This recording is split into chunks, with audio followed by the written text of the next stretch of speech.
Kisah Azira Rana, lulusan S2 Unpad viral jualan sapi dan kambing di kampung, tak malu dinyinyiri.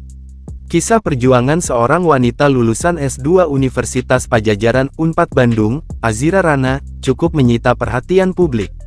Pasalnya, Azira tak mau kerja kantoran seperti lulusan S2 pada umumnya. Azira Rana sendiri merupakan lulusan S1 di Universitas Pendidikan Indonesia dan lulusan S2 di Universitas Padjadjaran Bandung. Ia memilih untuk jualan sapi dan kambing di kampung. Keputusan Azira sontak memantik nyinyiran netizen. Tapi hal itu tak membuatnya malu apalagi menyerah.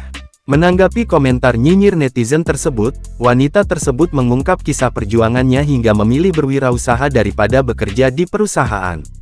Dalam unggahannya ia menjelaskan mulanya ia pun bercita-cita bekerja kantoran. Namun setelah dicoba ia merasa tidak cocok. Karena pertimbangan itu, ia memilih menerapkan ilmu-ilmunya lulusan S1 dan S2 manajemen bisnis untuk berwirausaha. Aku coba merambah di dunia bisnis, ternyata aku suka, walaupun gak semua indah, ada naik turunnya, tapi aku sangat menikmati semua proses, tulisnya. Lalu, ia mengungkap bisnis atau berjualan sudah menjadi kecintaannya. Ia mengaku bukan sekadar jualan, ia ingin punya bisnis yang lebih berkembang dan profesional pun membutuhkan ilmu. Kebetulan ia pun lulusan S2 manajemen bisnis yang merasa perlu menerapkan ilmu-ilmu yang telah dipelajarinya selama ini. Karena hal itu ia merasa tidak terbebani meski lulusan S2 untuk jualan sapi dan kambing. Ia bahkan mengungkap dirinya bisa lulus 2 pun karena hasil jualan dan menabung dari bisnis yang dia jalankan selama ini.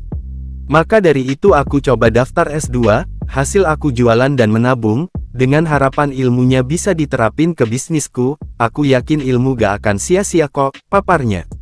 Lebih lanjut ia menjelaskan memang tidak semua teori bisnis bisa diterapkan saat praktinya. Namun, ia belajar bisa mengurangi risiko kegagalan. Selain menjalankan bisnis, wanita lulusan S2 tersebut menjelaskan ilmunya masih bisa bermanfaat dengan berbagi lewat menjadi speakers entrepreneurs. Terus ilmunya buat apa? Buat aku saring, jadi speaker. Aku senang BGT kalau ada orang yang punya ambisi sama di bisnis aku saring kegagalan apa yang jangan sampai dilakukan, paparnya. Lalu, ia memberikan pesan bijak bahwa setiap orang berhak memilih jalannya masing-masing sesuai kemampuan. Mau bisnis, mau kantoran, mau pendidikan SMA, sarjana DEL, semua ada porsinya masing-masing kok, yang penting kamu bahagia menjalaninya, ujar pesannya.